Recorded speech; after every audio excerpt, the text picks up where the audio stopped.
বানি ইসরায়েলের যুগে মুসা আলাইহিস সালামের সেই সময়ে হঠাৎ দেখা যায় ঘরে বিছানে পাতিলে সব জায়গাতেই রক্ত, তার নাম বিপদ। মাজবেন কি করে? তরকারির পাতিলি খুলে দেখা যায় যে তরকারিতে রক্ত ভর্তি, বিছানে রক্ত ভর্তি, সব জায়গাতে ব্যাং, সব জায়গাতে ব্যাং, বিছানে ব্যাং, তরকারিতে ব্যাং, ভাত সব কিছুতেই ব্যাং ভর্তি। এর নাম বিপদ, এর নাম আল্লাহর পক্ষ থেকে বালা মুসিবত। যদি ভাইরাস বালা মুসিবত হয় তাহলে বাঁচার মাধ্যম এগুলি নয়। তাতে তিনি বলেছেন বাঁচার মাধ্যম তখন হবে সলাত আদায় করা, তখন হবে দোয়া প্রার্থনা করা, তখন হবে ক্ষমা চাওয়া, তখন হবে জিকির করা, তখন হবে দান সাদকা খায়রাত করা। দান সাদকা দিয়ে বালা মুসিবত থেকে বাঁচা যায় বলে মুহাম্মদ সাল্লাল্লাহু আলাইহি সাল্লাম বলেন। সম্মানিত দিনী ভাই বোন, ধারাবাহিকতার আলোচনায় সময় সাপেক্ষে হবে হালাল রুজি। মানুষের জীবনে বেঁচে থাকার জন্য সবচেয়ে জরুরি কাজ, পৃথিবীতে মানুষের জীবনে তার চেয়ে আর কোনো জরুরি কাজ নেই। এত গুরুত্বপূর্ণ, এত জরুরি জোরালো কাজ মানুষের জীবনে নাই, সেটা হলো সলাত, নামাজ। মানুষের জীবনে এর চেয়ে কোনো গুরুত্বপূর্ণ জরুরি কোনো কাজ আছে বলে আমি আব্দুর রাজ্জাক বিন ইউসুফ আমার যেটুকু ভাঙাচোরা বিদ্যা আছে তাতে আমি বিবেচনা করতে পারি না। আমার বিবেচনায় চূড়ান্ত এটাই যে মানুষের জীবনে সবচেয়ে গুরুত্বপূর্ণ কাজ হলো সলাত। কেননা সব ইবাদত নির্ভর করে সলাতের উপরে। সলাত এমন একটি ইবাদত যার উপরে নির্ভর করে অন্যান্য ইবাদত। বিভিন্ন আলেম ওলামা, আব্দুর রাজ্জাক বিন ইউসুফ সহ আরও বক্তার মুখে কথা শুনেছি যে রাসূল সাল্লাল্লাহু আলাইহি সাল্লাম বলেছেন ইবাদতের জগতে সবচেয়ে দামি ইবাদত সিয়াম, রোজা। রোজা দিয়ে আল্লাহকে যত সন্তুষ্ট করা যায় আর কোনো ইবাদত দিয়ে আল্লাহকে তত সন্তুষ্ট করা যায় না বলে তিনি জাতির সামনে বলেছেন। হ্যাঁ, এই কথাই ঠিক। তবে যদি সলাত না থাকে তাহলে রোজার ইবাদত আল্লাহ কেটে দিবেন, সেটা যত দামি ইবাদত হোক না কেন। সলাত এমন একটি ইবাদত যার উপরে নির্ভর করে অন্যান্য ইবাদত। আব্দুর রাজ্জাক বিন ইউসুফ সহ আরও বিভিন্ন লোকের মুখে শুনেছি ইবাদতের জগতে সবচেয়ে শক্তিশালী, ক্ষমতাধর, পাওয়ারফুল ইবাদত হলো দান। দানের মতো পৃথিবীতে কোনো শক্তিশালী ইবাদত নেই যে একটা থেকে আর একটা ঘটাতে পারে। এটা অন্য কোনো ইবাদত পারে না, দানই পারে। দান করেছেন, এখানে কবর শাস্তি বন্ধ, এটা তার ক্ষমতা। এই কথা মুহাম্মদ সাল্লাল্লাহু আলাইহি সাল্লাম বলেন। দানই এমন একটা ভিন্ন ধরনের ইবাদত, আপনি দান করলেন, পাপ মিটে গেল ওইভাবে, পানি যেমন আগুনকে নিভিয়ে দিতে পারে যেইভাবে। এই কথা মুহাম্মদ সাল্লাল্লাহু আলাইহি সাল্লাম বলেন। তিনি বলেন যে দান আল্লাহর রাগকে মিটিয়ে দিতে পারে, তার মানে একটা থেকে আর একটা ঘটাতে পারে যা অন্য কোনো ইবাদত পারে না। এরপরেও দান যতই শক্তিশালী ইবাদত হোক না কেন, যদি সলাত না থাকে তাহলে এটা আল্লাহ কেটে দিবেন। আমরা একাধিক দিন অবগত হয়েছি যে রাসূল সাল্লাল্লাহু আলাইহি সাল্লাম বলেছেন আল্লাহকে খুশি করার পৃথিবীতে সবচেয়ে বড় পথ পন্থা হচ্ছে এক ফোঁটা চোখের পানি। রাতের অন্ধকারে যে কোনো সময় আল্লাহর ভয়ে যদি এক ফোঁটা চোখের পানি পড়ে তাহলে এইটুকু আল্লাহর কাছে যত প্রিয়, যত পছন্দ। ইবাদতের জগতে আর কোনো ইবাদত নাই যা দিয়ে তাকে অত খুশি করা যায়। আমি দিনরাত কান্নাকাটি করি আল্লাহর ভয়ে, কথা ঠিক, তবে ঠিক মতো সালাত আদায় করি না। যখন আমি সালাত আদায় করি না তখন আল্লাহ এই ইবাদত কেটে দিবেন। তার মানে সালাত এমন একটি ইবাদত যার উপরে নির্ভর করে অন্যান্য ইবাদত। অতএব মানুষের জীবনে সবচেয়ে গুরুত্বপূর্ণ কাজ হলো 5 ওয়াক্ত সালাত। হ্যাঁ, এই কথা ঠিক।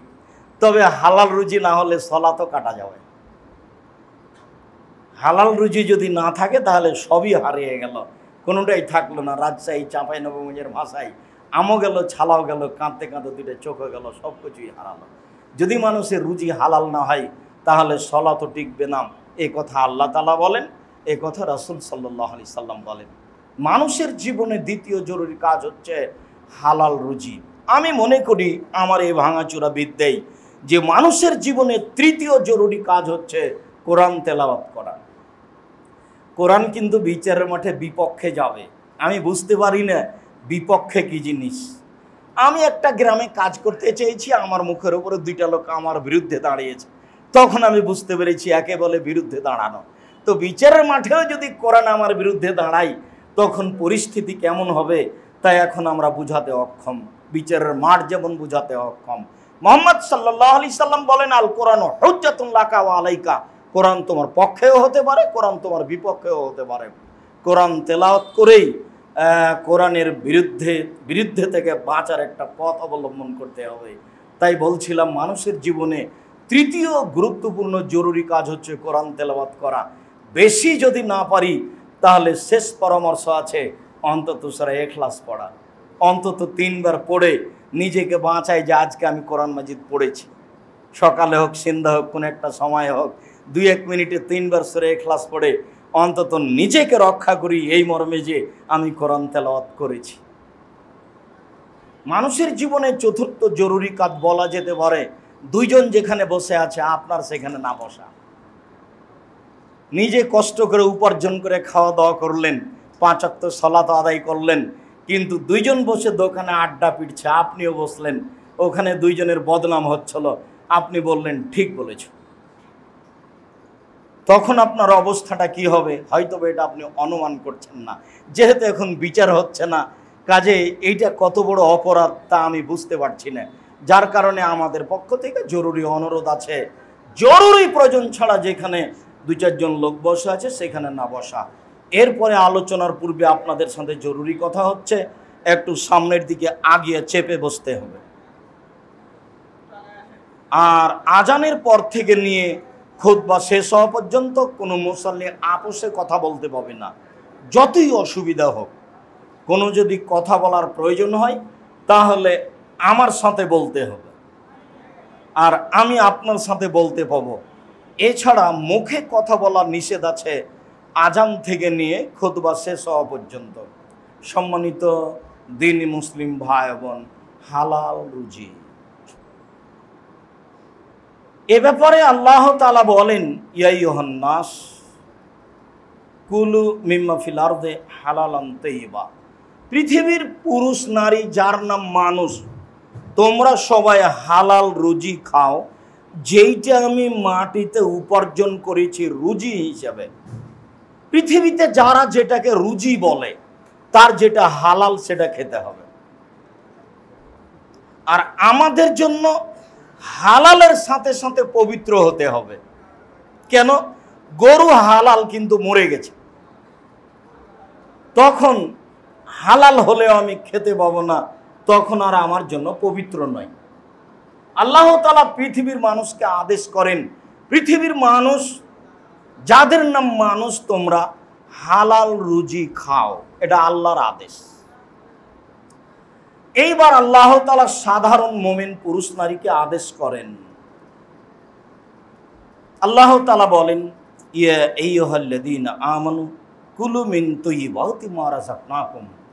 হে পৃথিবীর মুমিন পুরুষ নারী, আমি তোমাদেরকে যে রুজি দিয়েছি সেখান থেকে যেটা হালাল সেটা খাও। আমি অনেক রুজি দিয়েছি, মানুষ বিভিন্নভাবে রুজি উপার্জন করছে, করবে, তো আমি যেটা হালাল দিয়েছি, এই ছেলে সহসা স্থানে দাঁড়াও, সামনে ভাবে আসা যাবে না। আমাকে দেখতে পান আর না পান, যে যেখানে আছেন ভদ্রতা বজায় রেখে মুখ বন্ধ করে দাঁড়িয়ে থাকবেন, কষ্ট যতই হোক, শুলিও হবে না, ফাঁসিও হবে না। অতএব জায়গা পায়নি, জায়গার কারণে আর একজনকে ধাক্কা দেব এমনটা হবে না, এমন কোনো ব্যবস্থাপনা এখানে আসেনি। জুমার দিন এমন একটা দিন, যেই দিন সূর্য ওঠার পর থেকে নিয়ে আজান পর্যন্ত যে যত পারে সালাত আদায়ের অনুমতি আছে, অথচ রমজান মাসে লাইলাতুল কাদরে অনুমতি নেই।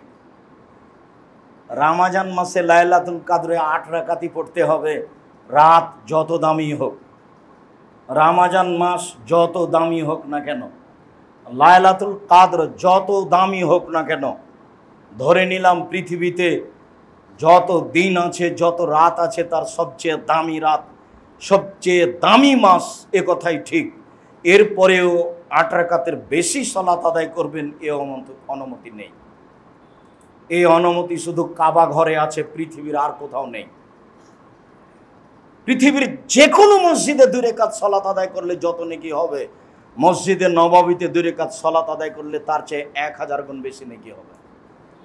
পৃথিবীর যে কোনো মসজিদে 2 রাকাত সালাত আদায় করলে যত নেকি হবে, বাইতুল মুকাদ্দাস জেরুজালেমে অবস্থিত সেই মসজিদে মসজিদে আকসাতে 2 রাকাত সালাত আদায় করলে তার চেয়ে 1000 গুণ বেশি নেকি হবে। তবে ওই মসজিদে নববীতে রাতে সালাত আদায় করলে 8 রাকাতের বেশি অনুমতি নেই। শুধুমাত্র দিন রাত সালাত আদায় করা যাবে কাবা ঘরে। রাত নেই, দিন নেই, দুপুর নেই, সন্ধে নেই, সূর্য ডুবা নেই, উঠা নেই, মাথার উপরে নেই, কাবা ঘরে কোনো নিষিদ্ধ সময় নেই।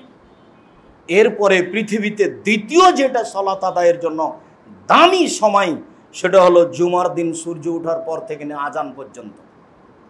এখানে কোনো রাকাতের হিসাব নেই, যে যা পারে। আজান হয়ে গেলে কেউ কারোর সাথে কথা বলতে পাবে না, কাঁধ ডিঙিয়ে কেউ সামনে আসতে পাবে না।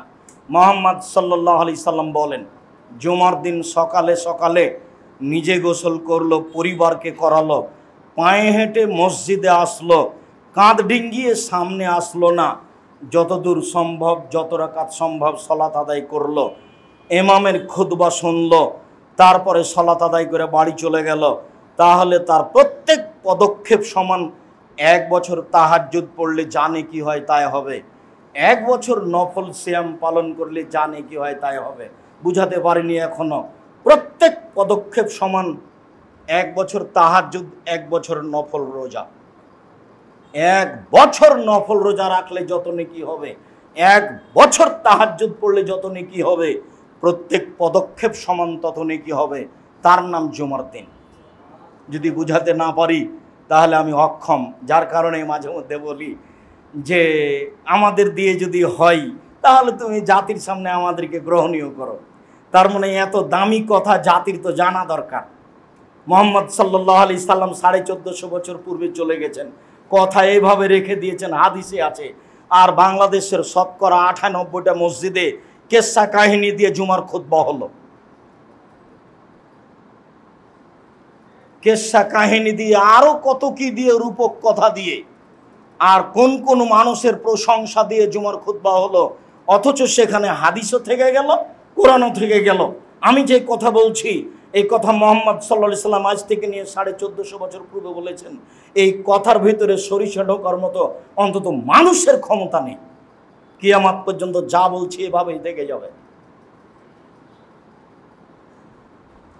1 বছর নফল সালাত আদায় করলে জানে কি হবে, তাহাজ্জুদ পড়লে, 1 বছর নফল রোজা আদায় করলে জানে কি হবে, প্রত্যেক পদক্ষেপ সমান তাই নাকি হবে। এই কথা মুহাম্মদ সাল্লাল্লাহু আলাইহি সাল্লাম বলেন, আমি বলিনি।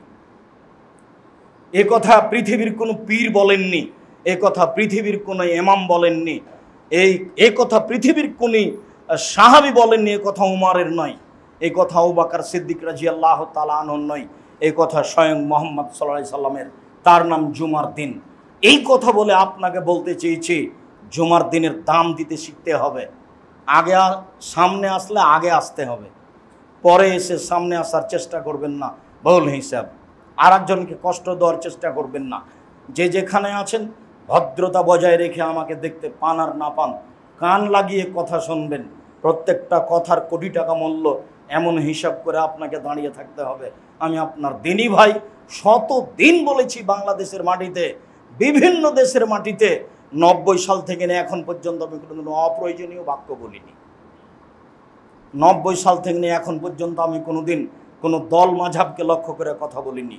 90 সাল থেকে নিয়ে এখন পর্যন্ত আমি কোনোদিন ব্যক্তিকে সামনে রেখে কথা বলিনি। 90 সাল থেকে নিয়ে এখন পর্যন্ত আমি কোনো মাঝহাবকে নিন্দা করে কথা বলিনি। সারা জীবন আপনার সাথে চ্যালেঞ্জ থাকলো, আমার বক্তব্য তদন্ত চালিয়ে দেখেন। আমি কোনোদিন কোনো মাঝহাব নিয়ে কথা বলিনি। আমি যখন যে এলাকাতে গেছি তখন কিছু লোক মনে করেছে আজ না জানি কি হয়, তাই নানানভাবে প্রোগ্রাম বন্ধ করার, কষ্ট দেওয়ার চেষ্টা করেছে। আমি চলে গেল, আমার বক্তব্য আছে জাতির সামনে বিবেচনা করার জন্য, আজীবন মানুষের সময় থাকলো। ফাঁকি দিনে বলে আমার দাবি, আমার জীবনে আমি কোনোদিন কোনো মানুষকে ফাঁকি দিয়ে নিজের সুবিধার জন্য একটা বাক্য বলেছি তা আমার মনে বলে না। কোনোদিন মানুষের কাছে আমি পথ খরচ পাথেও চাইনি। কোনোদিন আমি কোনো মানুষকে হিসাব করে বক্তব্য শক্ত হলে কি যে বলবে এরকম হিসাব করে কোনোদিন কোনো বাক্য বলিনি। সম্মানিত দিনী ভাই বোন, মানুষের জীবনে হালাল রুজির অতীব প্রয়োজন। আল্লাহ তাআলা পৃথিবীর সব মানুষকে বলেন হালাল রুজির কথা। আল্লাহ তাআলা পৃথিবীর সব মুমিন পুরুষ নারীকে বলেন হালাল রুজির কথা। এবার আল্লাহ তাআলা নবী রাসূলকে বলছেন হালাল রুজির কথা। ইয়া আইয়ুহার রাসূল কুলু মিনাত তাইয়্যিবাত আমাল সালেহা, হে নবী রাসূলগণ আপনারা হালাল রুজি খান আর সৎ আমল করেন। এটা নবী রাসূলকে আদেশ করেন আল্লাহ যে আপনারা হালাল রুজি খান আর সৎ আমল করুন। নবী রাসূলকে আদেশ করছে, তার মানে নবী রাসূলকে হালাল রুজি খেতে হবে, নইলে সব হারাবে, নবীরও হারাবে। নবী ও মানুষ, তিনি অন্য কিছু নয়। আর বলেন সৎ আমল করেন, সব আমল সৎ নয়। মাগরিবের পরে 2 রাকাত সুন্নাত পড়তে হবে, এটা সৎ আমল। কিন্তু মাগরিবের পরে 6 রাকাত সুন্নাত পড়লে 12 বছরের পাপ ক্ষমা হয়ে যাবে, 12 বছরের নেকি হবে, নগদ জান্নাত, এটা সৎ আমল নয়। আপনি কষ্ট করে, আপনাকে আমি দেখেছি কতদিন, আরো 5 জন দেখেছে, আপনি কষ্ট করে মাগরিব পড়বে 6 রাকাত সুন্নাত পড়ছেন, তাড়াহুড়া করে করছেন। আরো নামাজ আপনার আছে রাইফেলের গুলির মতো, ধর্ম পাগল নয়। নিজের বিবেচনার অনেক দাম আছে, নিজের বিবেচনা দিয়ে জমি জায়গা চাষ করেন, নিজের বিবেচনা দিয়ে ব্যবসা বাণিজ্য করেন, নিজের বিবেচনা দিয়ে ধর্মকে ভাবতে হবে। মৌলানা সাহেবকে বললেন, আব্দুর রাজ্জাক সাহেব আমার একটা মেয়ে জন্ম নিয়েছে, আকিকা করব কবে? আরে যেদিন করেন করলেই হবে। আব্দুর রাজ্জাক সাহেব কবে? 7 দিনের আগেও হবে না, পরেও হবে না। তাহলে দুইটা দুরকম হয়ে গেল। বিবেচনার দাম আছে, বিবেচনার দাম আছে। মাগরিবের পরে 2 রাকাত সুন্নাত, এটাই চূড়ান্ত। মাগরিবের পরে 6 রাকাত সুন্নাত, এটা চূড়ান্ত নয়, কিয়ামত পর্যন্ত হবে না চূড়ান্ত। রাসূলকে দাম দেওয়ার চেষ্টা করতে হবে, মানুষকে নয়। বেশি ইবাদত করে জান্নাত হবে না। দুরুদে ইব্রাহিমই পড়তে হবে, যার নাম দুরুদ, আল্লাহুম্মা সাল্লি আলা সাইয়্যিদিনা মাওলানা নাবিয়ানা মুহাম্মাদের নাম দুরুদ নয়। এ দিয়ে রাসূলকে খুশি করা যাবে না, এটা সৎ আমল নয়। কবরে টাকা 10টা দান করেছি, মসজিদও দান করেছি, এটাও দান ওটাও দান, কোনটা সৎ আমল? এখানে এদেরকে 10 টাকা দান করেছি, ওরা দিবস পালনের জন্য রাস্তা ঘেরা আছে, বলছে আমাদের কালকে খেলাধুলা হবে, 20 টাকা দিয়ে যান। তো খেলাধুলা করবে, সেখানেও 20 টাকা দিলাম, এখানেও 20 টাকা দিয়েছি, দান তো দুটাই, কোনটা সৎ আমল? আল্লাহ তাআলা বলেন, নবী রাসূল শোনেন, আপনারা হালাল রুজি খানার সচেতনা করতে হবে। সৎ আমলই আল্লাহর দরবারে কবুল হবে। সৎ আমল যেটা, সেটা হলো হুবহু যেটা রাসূলের কর্মের সাথে মিল খেয়েছে সেটা। আবার জাল হাদিস আছে প্রায় 3 লক্ষ, আমাদের বাড়িতে আছে প্রায় 10,000। টাকার গায়ে লেখা আছে চাহিবে মাত্র ইহার বাহককে দিতে বাধ্য থাকিবে। আমি আব্দুর রাজ্জাক বিন ইউসুফ 10,000 জাল হাদিস যে কোনো সময়ে দেখানোর জন্য প্রস্তুত রয়েছে। তার মানে বলেছেন রাসূল সাল্লাল্লাহু আলাইহি ওয়াসাল্লাম বলেন, তাহলে সেটা হাদিসে কথা ঠিক নয়। খালি বললেই তো হবে না। ফাজাইল আমল বইয়ে লেখা আছে যে 1 ওয়াক্ত নামাজ কাজা করলে 80 হোক বা জাহান্নামে থাকতে হবে। নিচে বলা আছে হাদিসে আছে, তো কোথায় আছে? না হাদিসে আছে, তো খুঁজেন, তাহলে মরা পর্যন্ত খুঁজেন, কোথায় পাওয়া যায়? মুহাম্মদ সাল্লাল্লাহু আলাইহি ওয়াসাল্লাম যেখানে শুয়ে আছেন সেই জায়গাটা আরশের চেয়ে উত্তম, কোথায় আছে? বলে হাদিসে আছে। কিভাবে হয় এটা? আদম আলাইহিস সালাম ভারত থেকে হজ করতে গেলেন 60,000 বার। 60,000 বার যদি হজ করেন তাহলে 60,000 বছর বয়স হতে হবে, না হলে তো বছরে একবার হজ। এখন 60,000 বছর বেঁচে ছিলেন কিনা সেটাও একটা বিবেচনার বিষয়। এত শক্ত ইতিহাস কোথায় পাবেন? আদম আলাইহিস সালাম 60,000 বছর বাঁচলেন কিনা? ঢোকার সময়তে দেখছেন যে গেটে লেখা আছে লা ইলাহা ইল্লাল্লাহ মুহাম্মাদুর রাসূলুল্লাহ। তো ফল খেয়ে নিয়ে ভুল করেছেন, 300 বছর ক্ষমা চাইলেন। তো এক পর্যায়ে বলছেন আদম, আল্লাহ 300 বছর ক্ষমা চাইলাম, ভুলের কারণে ক্ষমা তো হলো না। তো জান্নাতের গেটে লেখা আছে লা ইলাহা ইল্লাল্লাহ মুহাম্মাদুর রাসূলুল্লাহ। মুহাম্মদ অবশ্যই কোনো দামি মানুষ হবেন, নইলে আপনার সাথে কোনো নামটা লেখা আছে।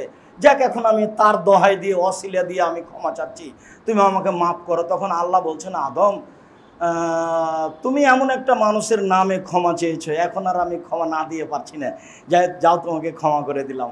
আল্লাহ বলছেন যে আদমকে আমি সব কিছু শিখিয়ে দিয়েছি, আর লা ইলাহা ইল্লাল্লাহ মুহাম্মদ রাসূলুল্লাহ ওয়াসিলা ধরে জান্নাতে হবে, যেতে হবে, এটাই তিনি জানলেন না, অথচ তিনি আদম সবকিছু জানেন।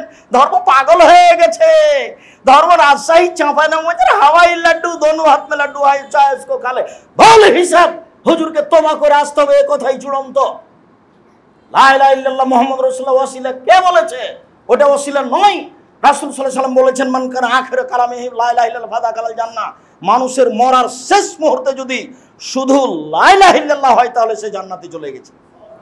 এ হাদিস সহিহ। এইটুকুই সহিহ, এই পর্যন্তই। বাকিটুকুর কথা মুহাম্মদ সাল্লাল্লাহু আলাইহি ওয়াসাল্লাম বলেননি। তিনি বলেছেন লাক্কানু মাউতাকুম লা ইলাহা ইল্লাল্লাহ, মরে মরে মরে মরে জান যায় যায় তাকে তোমরা স্মরণ করাও লা ইলাহা ইল্লাল্লাহ। লা ইলাহা ইল্লাল্লাহ বললেই সে জান্নাতে চলে যাবে, এই কথা মুহাম্মদ সাল্লাল্লাহু আলাইহি ওয়াসাল্লাম বলেন। বাকিটুকুর কথা মুহাম্মদ সাল্লাল্লাহু আলাইহি ওয়াসাল্লাম বলেননি। রাসূল সাল্লাল্লাহু আলাইহি ওয়াসাল্লাম বলেন আফদালু যিকরি লা ইলাহা ইল্লাল্লাহ, সবচেয়ে উত্তম জিকির হলো লা ইলাহা ইল্লাল্লাহ। তিনি এটুকুই বলেছেন শুধু লা ইলাহা ইল্লাল্লাহ। পৃথিবীতে সবচেয়ে দামি জিকির সুবহানাল্লাহ জিকির, আলহামদুলিল্লাহ জিকির, আল্লাহু আকবার জিকির, লা ইলাহা ইল্লাল্লাহ জিকির, আরো দোয়া সব জিকির, কিন্তু সবচেয়ে দামি জিকির হলো লা ইলাহা ইল্লাল্লাহ। তখন তিনি লা ইলাহা ইল্লাল্লাহ লা ইলাহা এ পর্যন্ত বলে থামেননি। তখন তিনি ইল্লাল্লাহ এ পর্যন্ত বলে থামেননি। তখন তিনি আল্লাহ আল্লাহ এ পর্যন্ত বলে থামেননি। তখন তিনি হু হু এ পর্যন্ত বলে থাকেননি। তার মানে লা ইলাহা ইল্লাল্লাহ শুধু শতামল, বাকিগুলি সব অশতামল, কুঁড়া দিয়ে টিকা যাবে না। তাই আদম আলাইহিস সালাম বলবেন, মুফাসসির সাহেব বলছেন যে আমার চাচাতো ভাই বলছেন ইনি সবচেয়ে দামি মুফাসসির, তোরা অত তাফসির জানিস না। আরে কি তাফসির করলো? আরে তোরা ওইসব তাফসির জানিস না, একটু বলেন না কি করলো। তো উনি বলছেন যে আদম আলাইহিস সালাম ঘুম থেকে উঠে দেখছেন খুব সুন্দরী মহিলা পাশে, তো উনি হাত বাড়াচ্ছেন, যেহেতু তিনি মানুষ। তখন ফেরেশতা বলছেন থামেন। কেন? মোহর দিতে হবে। মোহর আবার কি? বলে মুহাম্মদ সাল্লাল্লাহু আলাইহি ওয়াসাল্লামের দুরূদ পড়তে হবে। আরে আল্লাহ বলছেন আমি আদমকে সব শিখিয়ে দিয়েছি, আর বউকে কিভাবে হালাল করতে হবে এটাই আদম জানেন না। তো আদম আলাইহিস সালামকে আল্লাহ শিখালেন কি? তার মানে ওই তাফসীর মিথ্যে, ওটা তাফসীর নয়। বউ হালাল, আদমকে বউ হালাল করার জন্য দুরূদ পড়তে হবে, এই জিম্মেদারি আল্লাহ তার উপর দেননি। কিভাবে তাকে বউ হালাল, তার জন্য বউ হালাল করা হয়েছে সেটা আল্লাহ ভালো জানেন, কোনো হাদিসে নেই। অতএব সৎ আমল করতে হবে, অসৎ আমল ধর্মের নামে করলে বিচারের মাঠে টিকা যাবে না, এই কথাই ঠিক। আবু হুরায়রা রাদিয়াল্লাহু তাআলা আনহু বলেন রাসূল সাল্লাল্লাহু আলাইহি সাল্লাম বলেছেন ইন্নাল্লাহ তাইয়্যিব লা ইয়াকবালু ইল্লা তাইয়্যিবা, নিশ্চয় আল্লাহ তাআলা পবিত্র, পবিত্র ছাড়া কবুল করেন না, হালাল ছাড়া আল্লাহ বিচারের মাঠে কোনো ইবাদত কবুল করবেন না। সুম্মা যাকারা রাজুলা, তারপর তিনি একটা লোকের কথা বললেন, ইতিলি সাফারা, যে লোকটা লম্বা সফরে রয়েছে, আশাসা আকবারা, মাথার চুলগুলি এলোমেলো হয়ে গেছে, ঠিক মতো গোসল করেনি, ঠিক মতো চিরনি করেনি, বিপদে পড়ে এমুদ্দয়াদাইহে, হাত দুটি আল্লাহর দরবারে উঠিয়েছে, আবার বলছে হে আমার প্রতিপালক আমি বিপদে পড়েছি, তুমি আমাকে উদ্ধার করো।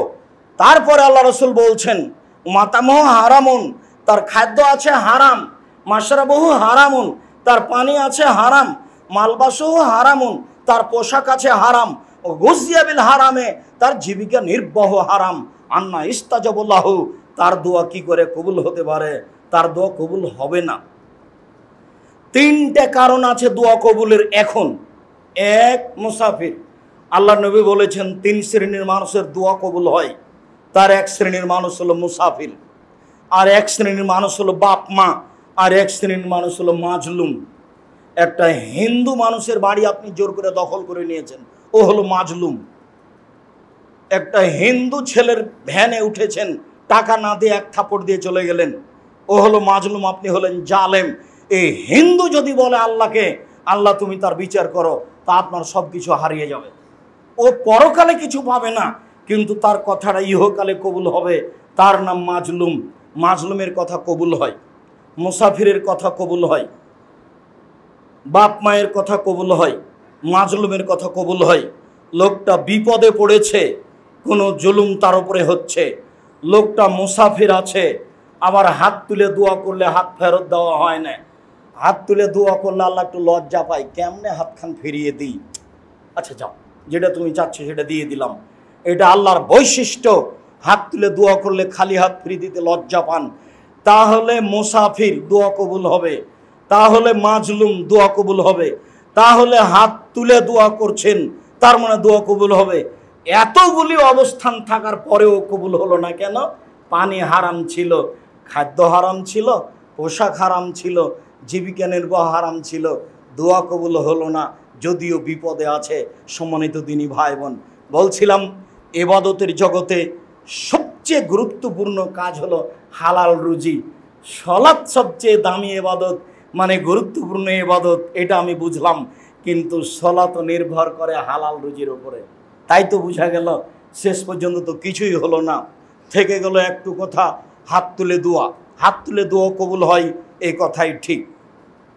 চন্দ্রগ্রহণে হাত তুলে দোয়া করতে হয়, সূর্যগ্রহণে হাত তুলে দোয়া করতে হয়, বিপদে পড়ে হাত তুলে দোয়া করতে হয়, ছেলে মেয়ের জন্য হাত তুলে দোয়া করতে হয়, কবরস্থানে গিয়ে হাত তুলে দোয়া করতে হয়, কাবাঘর দেখে হাত তুলে দোয়া করতে হয়, সাফা পাহাড়ে উঠে হাত তুলে দোয়া করতে হয়, মারোয়া পাহাড়ে উঠে হাত তুলে দোয়া করতে হয়। পরের 2 দিন পাথর মারার পরে প্রথম 2টি এর পিলারের পাশে আপনার জামরাতে হাত তুলে দোয়া করতে হয়। হাত তুলে দোয়া করলে আল্লাহ খালি হাত ফিরিয়ে দেন না, এই কথাই ঠিক। তবে সালাতের পরে, বক্তব্যের পরে, জানাজার পরে, সভা সমিতির পরে, ঈদের মাঠে, বিবাহের বৈঠক শেষে এইসব জায়গাতে হাত তুলে দোয়া করলে রাসূলকে অপমান করা হয়, এ কথাও ঠিক। হাত তুলে আপনি দোয়া করেন। একটা বই পাওয়া যায় আব্দুর রাজ্জাক বিন ইউসুফের, বইটার নাম হচ্ছে আইনে রাসূল সাল্লাল্লাহু আলাইহি ওয়াসাল্লাম দোয়া অধ্যায়। জানি না আপনি কিনেছেন কি না, আমার জানা নাই, তবে যদি না কিনে থাকেন তাহলে জীবনের একটা বড় ভুলের মধ্যে এটা একটা ভুল। আমি কত শ্রম দিয়েছি এটা আপনাকে আমি বুঝাতে চাচ্ছি না, তবে আমি চেষ্টা করেছি কত শহীদ হাদিস আছে হাত তুলে দোয়া করার, সেটা জমা করার চেষ্টা করেছি। কত জয়ীফ হাদিস আছে হাত তুলে দোয়া করার, সেটা জমা করার চেষ্টা করেছি। কতটা স্থানে আল্লাহর নবী হাত তুলে দোয়া করেছেন সেই জায়গাগুলো উল্লেখ করার চেষ্টা করেছি। আর আপনার কাছে 100 টাকাই ভারী হলো, এত শ্রম আপনার কাছে মূল্যায়ন করা হলো না। ভুল হিসাব, নিজে কিনে নিয়ে গেলে ছেলে পড়তে পারে, মেয়ে পড়তে পারে, বৌমা পড়তে পারে, আত্মীয় স্বজন পড়তে পারে। আর আমার জীবনের সবচেয়ে গুরুত্বপূর্ণ কাজ হচ্ছে মাসিকা লিতিসাম পত্রিকা, জামিয়া সালাফের মুখপাত্র পত্রিকা মাসিকা লিতিসাম পত্রিকা, যাতে 50টা প্রশ্নের উত্তর আছে। দুয়ার বইটি কিনলে আমার ব্যক্তিগত উপকার হবে, আর মাসিকা লিতিসাম পত্রিকা ক্রয় করলে জাতির উপকার হবে। কোনোদিন পৃথিবীর কোনো বাঙালি যেন মাসিকা লিতিসাম পত্রিকাকে দুর্বল দৃষ্টিতে না দেখে, এর জন্য আমি বলে যাচ্ছি জব আমাকে দিতে হবে না, দিলে আপনাকে দিতে হবে। আমি 50টা প্রশ্ন উত্তর দেওয়ার চেষ্টা করেছি। 10 জন মুফতির মাধ্যমে সবাকে বেতন দেওয়া হয়, যারা কর্মচারী তাদের বেতন দেওয়া হয়, যারা মুফতি তাদের বেতন দেওয়া হয়। আমি খাকসার সাধারণ মানুষ আপনাদের সাথে আছি। আমি নিজে ইবাদত করে বিচারের বাড়ি টিকতে পারবো এটা আমার মনে বলে না। যদি আপনাদের পক্ষ থেকে কোনো দোয়া থাকে, যদি আপনাদের পক্ষ থেকে আল্লাহর কাছে কোনো কথা কবুল হয়ে যায়, তাহলে হয়তো সফল হতে পারবো কিনা তা আমি বলতে পারছি না। জাতির সামনে আমি ধর্মের নামে কোনোদিন ফাঁকি দিইনি, তবে জাতি যতটুকু মূল্যায়ন করেছে, আমার না চাইতে টাকা দিয়েছে, সেই টাকার জবাব যদি আমাকে বিচারের মাঠে দিতে হয় তাহলে কি হবে তা আমি বলতে পারছি না। তবে আমি জাতির কাছে কোনোদিন পয়সা চাইনি। জাতিকে বলেছি জামিয়া সালাফিয়া আপনাদের জন্য থাকছে সম্পদ। আমার মনে বড় সাধ, এদেশের মাটিতে আমি উন্নত মানের প্রতিষ্ঠান গড়বই গড়ব ইনশাআল্লাহ, যেখানে বাংলা, ইংরেজি, আরবি উন্নত মানের শিক্ষা ছেলেমেয়েরা করবে এবং জাতির অন্যায়ের বিরুদ্ধে লড়বে মুখে কলমে মিডিয়ায়। এই অপেক্ষায় আমি আছি। সেটাই জামিয়া সালাফিয়া। সবাকেই সম্ভব হলে অর্থ দিয়ে, না হলে দোয়া দিয়ে, না হলে মুখে একটু বলে যে আল্লাহ তুমি জামিয়া সালাফিয়াকে কবুল করো, এটুকু অংশগ্রহণ করার জন্য পৃথিবীর বাঙালির কাছে আমি অনুরোধ জানিয়েছি। যারা যেখানে আছে জামিয়া সালাফের মুখপাত্র পত্রিকা মাসিক আল ইতেশাম পত্রিকা। আজকেও যাওয়ার সময়তে তাকে মূল্যায়ন করার চেষ্টা করতে হবে, দাম 10 টাকা হোক আর 20 টাকা হোক, যেটাই হোক না কেন। সম্মানিত দিনী ভাই বোন, বলছিলাম রাসূল সাল্লাল্লাহু আলাইহি ওয়াসাল্লাম বলেন, আল হালালু বাইয়িন, হালাল হচ্ছে স্পষ্ট, আল হারামু বাইয়িন, হারাম হচ্ছে স্পষ্ট, ও বাইনাহুমা মুস্তাবিহাতুন, এই দুইটার মধ্যে একটা সন্দেহযুক্ত খাদ্য রয়েছে, সন্দেহযুক্ত ব্যবসা রয়েছে, সন্দেহযুক্ত চাকরি রয়েছে, সন্দেহযুক্ত উপার্জন রয়েছে। বুঝতে পারিনি এটা ঠিক না বেঠিক। পরের বাক্যে রাসূল সাল্লাল্লাহু আলাইহি সাল্লাম বলেন, ফামান ইত্তাকা মিনাশ শুবহাত, সন্দেহ থেকে যদি মানুষ বেঁচে যায়, ইস্তাবরালি দীনিহি ওয়া ইরজিহি, সে তার উপার্জনকে, তার সম্মানকে, তার দিনকে ঠিক করে নিল। সন্দেহের মধ্যে যাব না, তাহলে সে তার দিনকে ঠিক করে নিল, সে জান্নাতে যাবে। অমান আকাফি শুবহাতে আকাফিল হারামে, যে সন্দেহের মধ্যে পড়লো সে হারামের মধ্যে পড়লো। চূড়ান্ত সিদ্ধান্ত নেই যার, সেটা চূড়ান্ত হারাম। চূড়ান্ত সিদ্ধান্ত নেই যার, সেটা চূড়ান্ত হারাম। যে চাকরির চূড়ান্ত সিদ্ধান্ত নেই, সেটা চূড়ান্ত হারাম। যে ব্যবসার চূড়ান্ত সিদ্ধান্ত নেই, সেটা চূড়ান্ত হারাম। যেই জমি জায়গার চূড়ান্ত সিদ্ধান্ত নেই, সেই জমি জায়গা ভোগ করা চূড়ান্ত হারাম। দলিল খুঁজে পায় না, তবে আমার বাপ দাদা ভোগ করে আসছে, ছেড়ে দিতে হবে ওই জমি, মরলেই সব কিছু বন্ধ, ছেলে মেয়ের সুবিধার জন্য ওখানে যেতে হবে না। আমি কিন্তু আপনাকে রুজি কম করে উপার্জন করতে বলিনি, আমি সবসময় আপনাকে রুজি বেশি করে উপার্জন করতে বলি। আমি চকলেট বিক্রি করে খেতে বলেছি, এটা শেষ স্তরে। আমি মানুষের বাড়িতে দিন মজুর হিসাবে থাকতে বলেছি, এটা জমি জীবনের শেষ স্তরে। আমি বলেছি বৈধ রুজির জন্য বাপের জমি বিক্রি করে কোটি টাকার ব্যবসা করেন, সেটাই ভালো।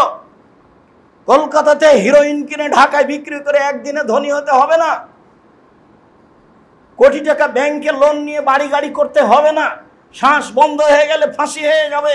ফাঁসি পৃথিবীর কোনো মানুষ রক্ষা করতে পারবে না, টাকা পয়সা দিয়ে কেউ রক্ষা করতে পারবে না। জিবরাইলের ক্ষমতা নেই আপনার ফাঁসি রক্ষা করার, তার নাম হারাম রুজি। পৃথিবীর কোনো মানুষ, কোনো ফেরেশতা, কবি নবী রাসূল, পৃথিবীর কোনো মানুষ, কোনো নবী, কোনো ফেরেশতা বিচারের মাঠে আপনার ফাঁসি রক্ষা করতে পারবে না। তার নাম হচ্ছে কর্জ, তার নাম ঋণ। সব পাপ ক্ষমা হয়ে যাবে, ঋণ ক্ষমা হবে না। আল্লাহ নবী বললেন, লোকটার ঋণ আছে? জি আছে। কেউ পরিশোধ করবে? জি আছে আমি। আচ্ছা ঠিক আছে, জানাজা পড়ালাম। আর একটা, লোকটার ঋণ আছে? জি। কেউ পরিশোধ করবে? কেউ দাঁড়ায় না। তখন তিনি বললেন, ঠিক আছে জানাজা করো, আমি গেলাম। তার মানে আপনার জানাজা হবে না। ঋণ আছে, ব্যাংকে টাকা নিয়ে অনেক কিছু করলেন, বাড়ি গাড়ি করলেন, আপনি বুঝতে পারেননি, শ্বাস বন্ধ হওয়ার সাথে সাথে ফাঁসি হয়ে যাবে। কেউ রক্ষা করতে পারবে না, পৃথিবীর কোনো কিছু রক্ষা করতে পারবে না। আল ইয়াউমা লা তামলিকু নাফসুন লিনাফসিন শাইআ, আল ইয়াউমা আল আমরু লিল্লাহ।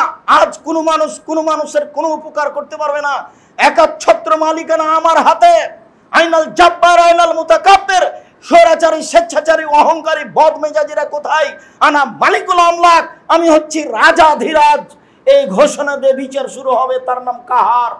খুব কঠোর কঠিন, কারো রক্ষা হবে না। সামান্য কাজে যায়েন না, পয়সা উপার্জন করেন বেশি করে। আমি এ কথাই বলছি, বলতে গিয়ে বলেছি 600 কিলোমিটার যেতে হবে, টাকা পয়সা নেই, খুব দুর্দিন, প্রচন্ড রৌদ্র, বাইরে হাঁটা যায় না, যেতে হবেই। রাসূল আদেশ করেছে, খানা পানি নেই, কিছুই নেই, গাছে ফল পেকে এসেছে মাত্র। দুর্দিন আর দুর্দিন, প্রচন্ড রৌদ্র, মাঠে না রাস্তায় নামা যায় না, যেতেই হবে। কালকে আদেশ, ওমর কি দিতে পারো? অর্থ সম্পদের অর্ধেক দিলাম। ভালো কথা, আজকে সবকে ঠগিয়ে দিব। ওমরের হিসাব। আবু বকর সিদ্দিক কি দিতে হবে? আবু বকর সিদ্দিক রাদিয়াল্লাহু তাআলা বলেন, আপনাকে আর আল্লাহকে বাড়িতে রেখে যা আছে সবই দিয়ে দিলাম। হতে পারে যে ভ্যান ভাড়া হবে না, তবে তিনি যা বলেছেন এই বাক্য ডিঙ্গিয়ে পৃথিবীর কোনো মানুষ আর আগে যেতে পারবে না। ও দিয়ে ভ্যান ভাড়া হবে না। উসমান কি করতে হবে? উসমান বলেন, আল্লাহর নবী, যত মানুষ তাবুকের যুদ্ধে যাবে সমস্ত মানুষের অর্ধেকের যাতায়াত খরচ, খাওয়া খরচ আমি দিব। তার মানে 30,000 মানুষ আছে, 3 মাস লাগবে যেতে আসতে। 15,000 মানুষকে 3 মাস খাওয়াবেন, 15,000 মানুষকে 15,000 উট দিবেন, একটা উটের দাম যদি 1 লক্ষ টাকা হয় তাহলে 15,000 উটের দাম কত? তার নাম ধনী। কখনো আপনি ছেলে মেয়েকে নিঃস্ব করে ছেড়ে যাবেন না। আল্লাহ নবী বলছেন যে ছেলে মেয়েকে নিঃস্ব করে ছেড়ে যায় না, যে আর একজনের কাছে হাত পাতবে সাবধান। হাদিস বুখারী মুসলিম। আল্লাহ নবী বলছেন দেওয়া হাত খান গ্রহণ করো, নেওয়া হাত খান গ্রহণ করিও না। দেওয়া হাত খান ভালো, নেওয়া হাত খান খারাপ। দেওয়া হাত খান দানশীল, নেওয়া হাত খান ভিক্ষুক। কোনো সময় নেওয়া হাতটা গ্রহণ করবে না, দেওয়া হাতটা গ্রহণ করিও, জীবনে সফলতা অর্জন করতে পারবা। তাই তিনি বলছেন দিন মজুরকে দান করতে হবে, মানে দেওয়া শিখো। যে যা টাকা পয়সা দিচ্ছেন ছেলে মেয়ের হাত দিয়ে দেওয়াবেন, ছেলে মেয়ে দিতে শিখুক। আপনার অবর্তমানে যেন ছেলে মেয়ে মুসাফিরকে খাওয়াতে পারে, অসহায় মানুষকে খাওয়াতে পারে। আপনার বাড়ির নাম হবে মেহমানখানা। যেমন আপনার বাপের অভ্যাস ছিল, আপনার দাদার অভ্যাস ছিল, ওই গতিতেই ফিরে যেতে হবে। শতদিন বলেছি, মনে রাখবেন, হালাল স্পষ্ট, হারাম স্পষ্ট। কেউ যদি সন্দেহের মধ্যে পড়ে যায় তাহলে পরকাল হারিয়ে গেছে। সন্দেহ থেকে বাঁচতে হবে। কার রাই রাখালের মতো, ইয়া রাহাল আল হেমা, যে রাখাল আইলে গরু চড়াচ্ছে, সম্ভাবনা রয়েছে আইলে গরু চড়ালে গরুতে ধানে মুখ দিতে পারে। আইল বুঝেন কি না আমি জানি না। আল্লাহ নবী বলছেন আইলে গরু নিয়ে যায় না, গরু থাকতে থাকতে ধানে মুখ দিতে পারে। ঠিক তুমি সন্দেহযুক্ত রুজি উপার্জন করিও না, তুমি বিপদে পড়ে যাও। মনে রেখো আলালে কুল্লে মালিকিন হেমায় হেম আল্লাহ মহারে মোহ। আল্লাহর একটা সীমারেখা রয়েছে, মানুষের একটা দেশের একটা সীমারেখা রয়েছে। বাংলাদেশ শুরু হলে ভারত শেষ হয়, ভারত শেষ হলে বাংলাদেশ শুরু হয়। আর আল্লাহর সীমারেখা হচ্ছে হালাল হারাম, হালাল শেষ হলে হারাম শুরু হয়, হারাম শুরু হলে হালাল শেষ হয়। এরপরে তিনি বলছেন মনে রেখো মানুষের শরীরে একটা টুকরা রয়েছে, যতক্ষণ পর্যন্ত টুকরা ভালো আছে, মানুষটা ভালো আছে, ওই যা ফাসাদাত ফাসাদাল জাসাদ কুল্লুহু, যখন ওই টুকরা খারাপ হয়ে যাবে গোটা মানুষটাই খারাপ হয়ে যাবে। আলা ওয়াহিয়াল কালব, মনে রেখো সেটাই অন্তর। যার অন্তর ভালো তার সবই ভালো, যার অন্তর খারাপ তার সবই খারাপ। যার ভিতর ভালো তার সবই ভালো, যার ভিতর খারাপ তার সবই খারাপ। আপনার সাথে বলে গেছে একরকম, ওটা মুখে বলেছে ভিতরে আর একটা ছিল, সেই সবচেয়ে খারাপ মানুষ বলে রাসূল সাল্লাল্লাহু আলাইহি ওয়াসাল্লাম উল্লেখ করেন। হালাল রুজির ব্যাপারে বাহির ভিতর সবটা সমান হতে হবে। আল্লাহ তুমি তৌফিক দান কর, আল্লাহুম্মা আমিন। আল্লাহুম্মা সাল্লি আলাইহি আল্লাহুম্মা বারিক আলাইহি। আলহামদুলিল্লাহ ওয়াহদা ওয়াসসালাতু ওয়াসসালামু আলা মান লা নাবিয়্যা বাদা। আবু হুরায়রা রাদিয়াল্লাহু তাআলা আনহু বলেন এতি আলান নাসে জামানুন, মানুষের উপরে এমন একটা সময় চলে আসবে মানুষ বিবেচনা করবে না উপার্জনের সময় আমিনাল হালাল আমিনাল হারাম, এটা বৈধ না অবৈধ। তার উপার্জনের ব্যাপারে কোনো বিবেচনা থাকবে না, চিন্তা ভাবনা থাকবে না। এই হাদিসটা আবার বুখারী মুসলিমে এইভাবে এসেছে। আনাস রাদিয়াল্লাহু তাআলা আনহু বলেন রাসূল সাল্লাল্লাহু আলাইহি ওয়াসাল্লাম বলেছেন লাল ফাকরু আখশা আলাইকুম, তোমরা দরিদ্র হয়ে যাওয়া এ ভয় আমি করি না। আমার উম্মত দরিদ্র হবে এ ভয় আমি করি না। আমার উম্মত ধনী হয়ে যাবে এ কথাই ঠিক, কেউ ভিক্ষে নেবে না সেদিন চলে আসবে। তবে আমার ভয় হচ্ছে যে বসে তা তালাইকুম দুনিয়া কামা বসে তাত মান কানা কাবলাকুম, তোমাদের সামনে পৃথিবী উপার্জনের প্রযুক্তি তুলে ধরা হবে। দেখা যাবে প্রযুক্তি আর প্রযুক্তি, টাকা আর টাকা, তখন তোমরা এইসব টাকার পিছনে পড়ে যাবা। তুহলিকুম কামা হালাকাতহুম, তোমাদের এই টাকা তোমাদেরকে ধ্বংস করে দিবে, যেমন পূর্বের মানুষকে ধ্বংস করেছে। তারাও এভাবে প্রতিযোগিতার উপার্জনে রেখেছিল, এইভাবে মেশিন টিপলে রাতে রাতে টাকা, বুঝলো না যে উপার্জন করছে, কোথায় হালাল আর কোথায় হারাম, কারো বিবেচনার হিসাব নাই। টাকা জমা হচ্ছে এটাই তার মাথায় আছে, ব্যাংকের খবর তাই, এমনি উপার্জন তাই, ইন্স্যুরেন্সে চাকরি করে, কত ব্যবস্থা উপার্জনের আপনি হিসাবই পাবেন না। 10 বছর পরে আরো উপার্জনের এরকম পথ পন্থা খুলে যাবে। আমি বলিনি এই কথা, হাদিস বুখারী মুসলিম। রাসূল সাল্লাল্লাহু আলাইহি ওয়াসাল্লাম বলেন ফাত্তাকুদ দুনিয়া ওয়াত্তাকুন নিসা, তোমরা মহিলা থেকে বেঁচে থাকো, পৃথিবী থেকে বেঁচে থাকো।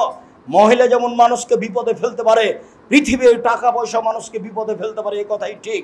তাই তিনি বললেন পৃথিবী থেকে বেঁচে থাকো, না বুঝে পৃথিবী উপার্জন করে নইলে তোমাকে ধোকায় ফেলে দিবে। আর দুনিয়া হুলুয়াতুন খাজেরা, পৃথিবী হচ্ছে মিঠা বস্তু, সাবধান। একলহল বারল ফাজর, ভালো মানুষও খায় মন্দ মানুষও খায়, অতএব বিবেচনা করে খাও। ধনী হও তাতে আসে যায় না। বৈধ ব্যবসা করতে গিয়ে যদি কোটি টাকা জরিমানা লাগে তা লাগুক। স্টিমার এসে চট্টগ্রামে থেমেছে, যদি আজকে মাল নামাতে পারি তাহলে জরিমানা লাগবে না, আর যদি কালকে নামে তাহলে রাতে 50,000 টাকা জরিমানা লাগবে সকালে। কিন্তু যার সিগনেচারে নামবে, আমি বলছি একটু সিগনেচার করে দেন, ও বলছে 50,000 টাকা লাগবে। আপনি দিয়ে করেন, আপনি তখন মাজলুম, কোনো সমস্যা নেই। আমার ব্যবসা বৈধ ছিল, ঠিক মতো এসেছে, কিন্তু ও সিগনেচার দেবে না, ও জালেম, আমি মাজলুম, ও ধরা খাবে, আমি ধরা খাবো না। আমার পৈতৃক সম্পত্তি খাজনা দিতে গিয়ে আমার কাছে বেশি টাকা নিচ্ছে, নইলে আমার পৈতৃক সম্পত্তি হারিয়ে যাবে। আমি মাজলুম, যে নিচ্ছে সে জালেম, জবাবও দিবে। আপনি টাকা দিয়ে পৈতৃক সম্পত্তি রক্ষা করেন, তখন আপনি জালেম নন, তখন আপনি মাজলুম। সম্মানিত দিনী ভাই বোন, বিবেচনা করে উপার্জন করতে হবে, নইলে পরকাল হারাবে। আনাস রাদিয়াল্লাহু তাআলা আনহু বলেন, রাসূল সাল্লাল্লাহু আলাইহি সাল্লাম বলেছেন, মনে রেখো 4টা জিনিস আছে, যদি তোমার থাকে তাহলে তোমার সব কিছু আছে, মনে রেখো। আর এই 4টা যদি না থাকে তাহলে তোমার সব কিছু হারিয়ে গেছে, এটা মনে রেখো। 4টার একটা হচ্ছে ইফাতুন ফি তুমাদিন, বৈধ রুজি। বৈধ রুজি যদি থাকে সব কিছু আছে, ইহকাল আছে, পরকাল আছে। আর যদি বৈধ রুজি না থাকে তাহলে সব হারিয়ে গেছে, ইহকালও গেছে, পরকালও গেছে।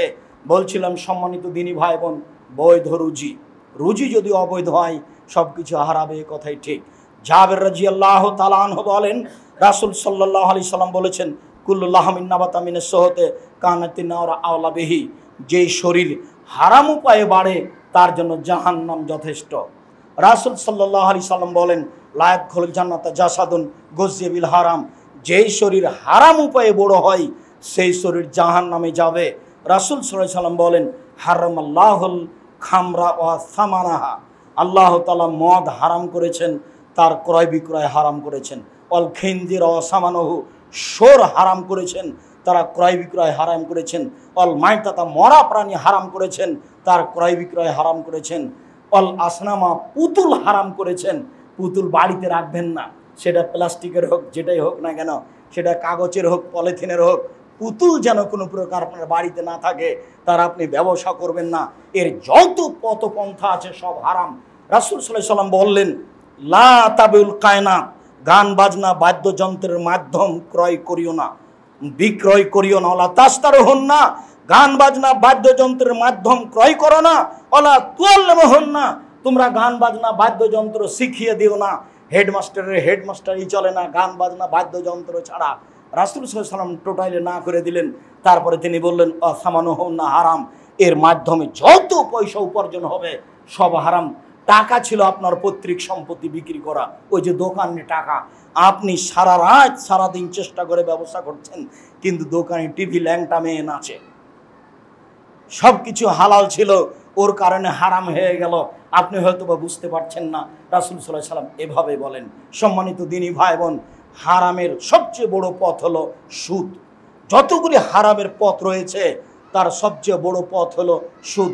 সুদ দিয়ে আপনার জীবিকা নির্বাহ বিভিন্নভাবে হারাম হবে, তবে আপনি যেখানে নিরুপায়ী সেটা ভিন্ন কথা।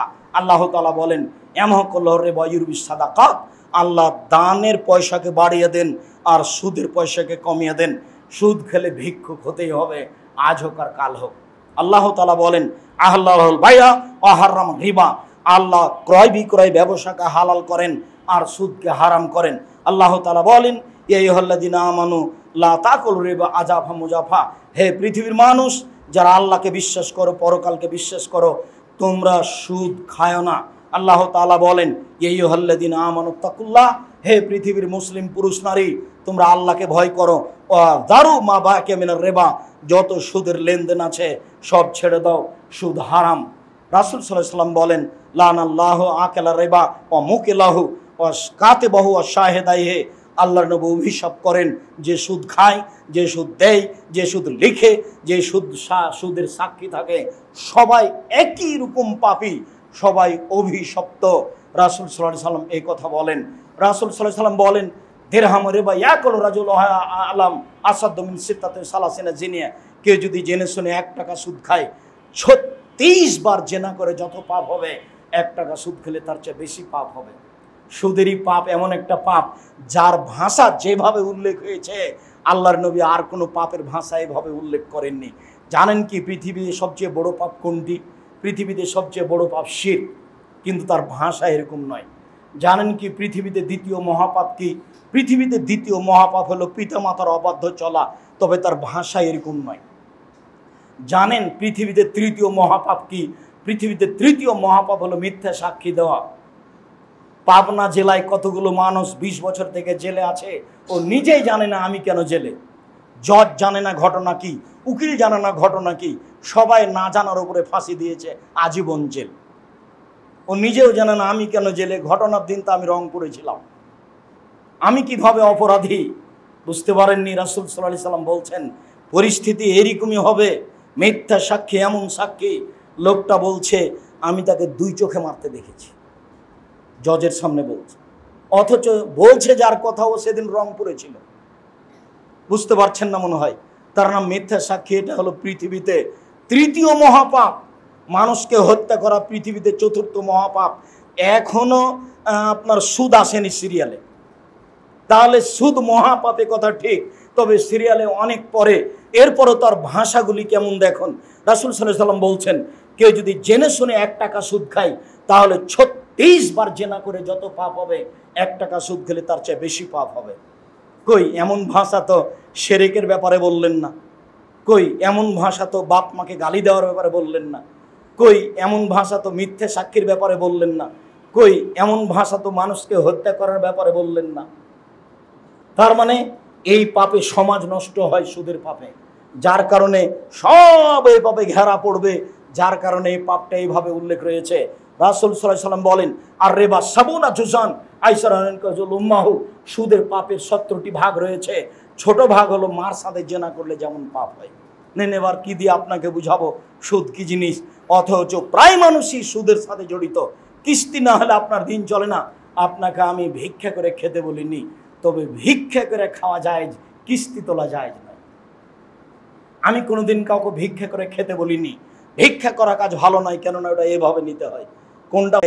বাড়ি থেকে বের হবেন তার আগে মাকে বলে দিবেন, বোনকে বলে দিবেন, স্ত্রীকে বলে দিবেন, শোনো বাড়ি থেকে বের হওয়ার সময় আমার পকেটে 50টা খুচরা টাকা দিও, 10 টাকা 20 টাকা দিও।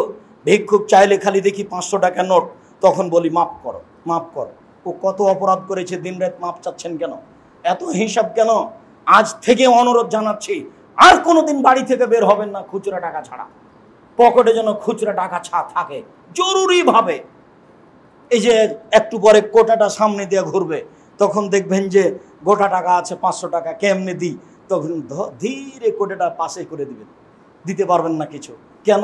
বের হওয়ার সময় 10টা টাকা পকেটে ছিল না, 20টা টাকা 50টা টাকা পকেটে ছিল না। জরুরি অনুরোধ, শুধু অনুরোধ নয়, আপনি দিনী ভাই হিসাবে জরুরি আদেশ আপনার স্ত্রীকে বলে দিবেন, আপনার মাকে বলে দিবেন, আপনার বোনকে বলে দিবেন, শোনো আমি যখন বের হবো ব্যাগটা হাতে করে, তখন আমার পকেটে 50টা 200টা একটা খুচরা টাকা দিয়ে দিও। যত ফকির আসবে আমি যেন 10টা টাকা দিতে পারি। মসজিদে যখন এটা কোটাটা আমার সামনে দিয়ে যাবে, তখন যেন আমি 20টা 50টা টাকা দিতে পারি। আর জামিয়া সালাফিয়া তো আছেই। জামিয়া সালাফিয়া তো জাতিকে উন্নত মানের শিক্ষা দিতে চাই, সেটা তো আমাকে দোয়া করতে হবে, না হলে জরুরিভাবে সেখানে পয়সা দিয়ে আসতে হবে। এটা তো আমার জিম্মেদারি। কিন্তু খালি বের হয়ে গেছেন, কি করবেন? কোনোদিন খালি বের হবেন না। আমার মা বলতো, যখনই বাড়ি থেকে বের হতাম তখন বলতো কিছু খুচরা টাকা নিয়েছো? কেন আম্মা? তো বলছে বেটা ছেলেকে খালি বের হতে হয় না, টাকা নিয়ে বের হতে হয়। কেন? যে আমার মা বলতেন, আমি নিজেও জানি। বাড়ি থেকে বের হতে হবে তখন কিছু টাকা পয়সা নিয়ে বের হতে হয়, এটা আমার মা বলতেন। তার এই ভাষাটা বলতেন যে বেটা ছেলেকে টাকা পয়সা নিয়ে বের হতে হয়, খালি বের হতে হয় না। সম্মানিত দিনী ভাই বোন, আমরা শেষের দিকে এসে বলছি, রাসূল সাল্লাল্লাহু আলাইহি সাল্লাম হারাম উপার্জনের যতগুলি পথ উল্লেখ করলেন, তার সবচেয়ে জঘন্য ঘৃণিত পথ উল্লেখ করলেন, সেটা হলো সুদ।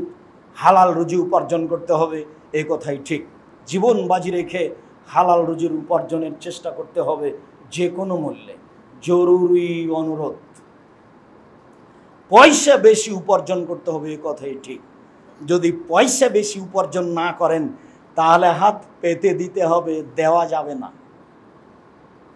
আর সবচেয়ে বেশি পয়সা উপার্জন করা যায় ব্যবসা দিয়ে। রাসূল সাল্লাল্লাহু আলাইহি সাল্লাম নিজে ব্যবসায়ী ছিলেন, তবে ছোটকালে ছিলেন ছাগলের রাখাল।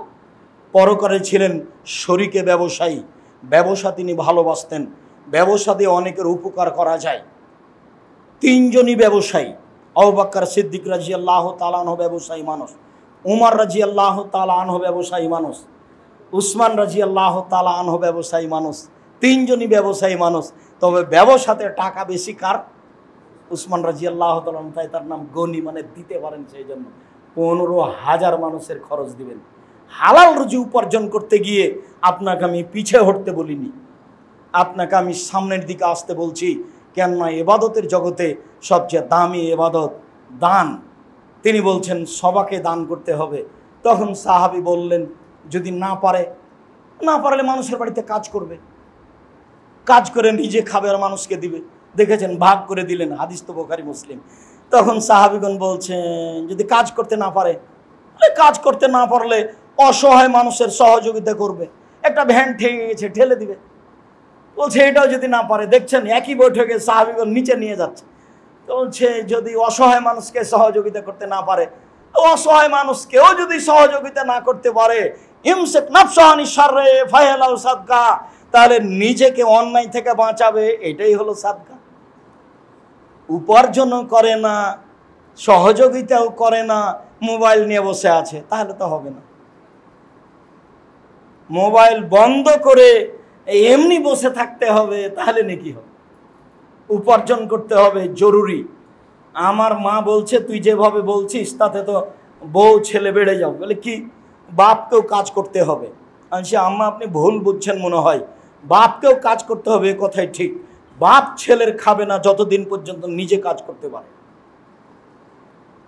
নিজে কাজ করলে দানের স্বাধীনতা থাকে। এখন ছেলেকে বললাম আব্বা 500 টাকা দাও তো আব্বু, আমি অমুককে দিব, তা ছেলের কাছ থেকে নিয়ে দিতে হলো জামিয়া সালাফিয়ায়। আরে আমি নিজে উপার্জন করি, আমার বয়স 80 তো ঠিকই আছে, আমি উপার্জন করি 20 টাকা, 10 টাকা দান করি, 30 টাকা আমি উপার্জন করি, প্রয়োজনে ছেলের একা দিই। বাপকে এইভাবে বেঁচে থাকতে হবে। যেদিন মা উপার্জন করতে পারে না সেদিন ছেলে মেয়ে দেখবে, এই কথা ঠিক। কোনো মানুষের বসে খাওয়ার অনুমতি নেই, প্রয়োজনে মানুষের বাড়িতে কাজ করতে হবে, এটাই রাসূল সাল্লাল্লাহু আলাইহি সাল্লামের আদেশ। সম্মানিত দিনী ভাই বোন, বৈধ রুজির উপার্জনের চেষ্টা করতে হবে যে কোনো মূল্যে। হারাম রুজি থেকে বেঁচে থাকতে হবে যে কোনো মূল্যে। কেননা মানুষের জীবনে সবচেয়ে জরুরি কাজ 5 ওয়াক্ত সালাত, নামাজ। তবে তার চেয়েও জরুরি কাজ হলো হালাল রুজি। নামাজ না হলে সবই ঠেকে যাবে, এবার হালাল রুজি না হলে নামাজও ঠেকে যাবে। তারপরে তৃতীয় জরুরি কাজ কোরআন তেলাওয়াত করা। চতুর্থ জরুরি কাজ মানুষ যেখানে বসে গল্প করছে সেখানে না বসা।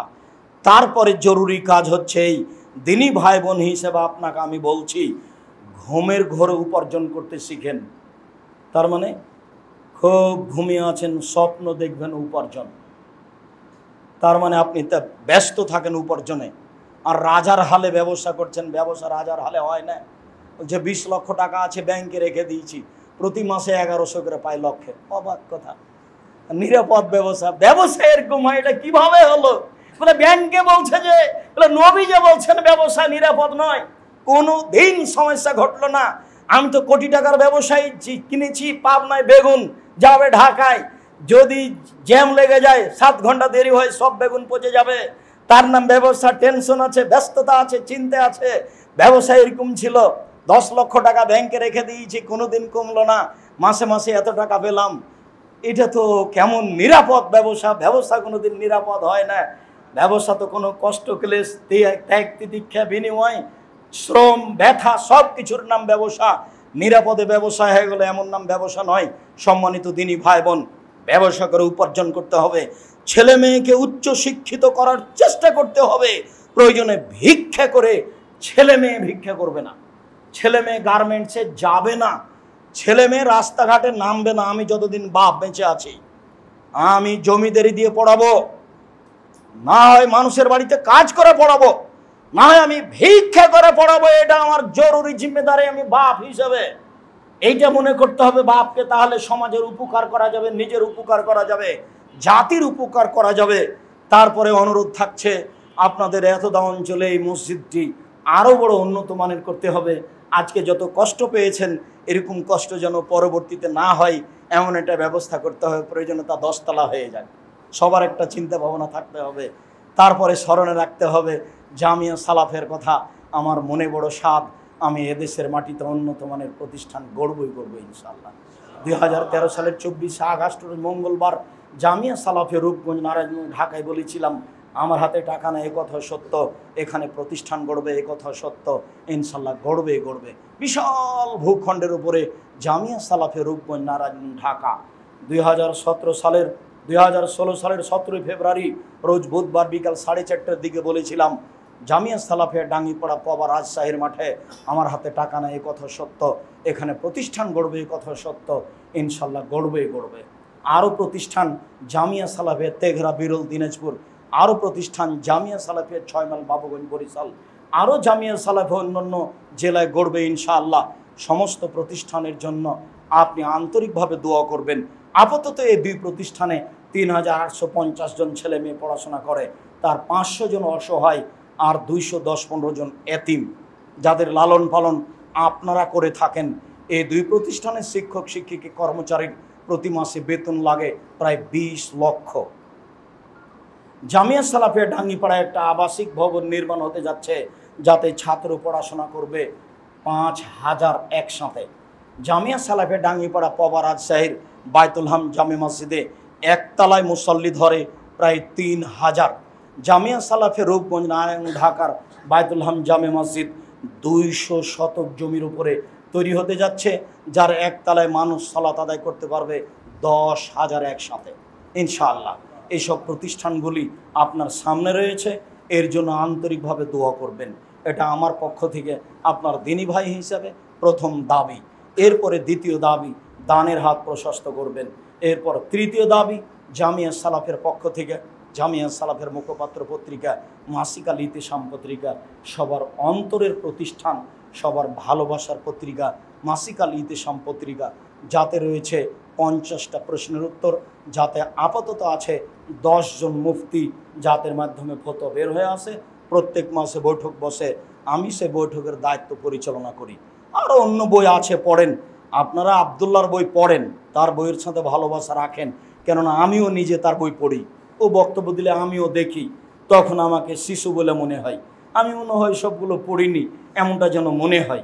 তো আমি আপনাদেরকে আন্তরিকভাবে দোয়া করার জন্য বলি যে তাদের উপরে যেন মানুষের বদ নজর না লাগে, তারা যেন জাতির খিদমত করতে পারে, ওদের খিদমত যেন আল্লাহ কবুল করেন। আর আমার জন্য একটু ভাঙাচোরা করিয়ে না, আমি আপনাদের জন্য দোয়া করি, আল্লাহ যেন আপনাদের হেফাজতে রাখেন, অর্থ সম্পদে বরকত দান করেন। আবদুল্লাহর মিন্নাতুল বাড়ি কিনেন, আপনার ওই হালান কি রিজিক বই কিনেন, আরও বই কিনেন। তবে প্রতিষ্ঠানের পক্ষ থেকে কে বড় ক্ষতিগ্রস্ত, কে বড় লাভবান, আদর্শ পরিবার, আদর্শ নারী, বক্তা শ্রোতার পরিচয়, তাফসির কি মিথ্যা হতে পারে, মরণ একদিন আসবে, সব বইগুলি স্মরণ রাখবেন। সম্মানিত দিনী ভাই বোন, আমি আব্দুর রাজ্জাক বিন ইউসুফ আপনাদের সার্বিক কল্যাণ কামনা করে, দূর দূরান্ত থেকে এসেছেন, সবার কল্যাণ কামনা করে, এই মসজিদের জন্য আন্তরিকভাবে দোয়া করার দাবি রেখে, জামিয়া সালাফিয়ার বিষয়টি মনে রাখার দাবি রেখে আজকের জুমার খুতবা এখানে শেষ করছি। সাল্লাল্লাহু আলাইহি ওয়াসাল্লাম।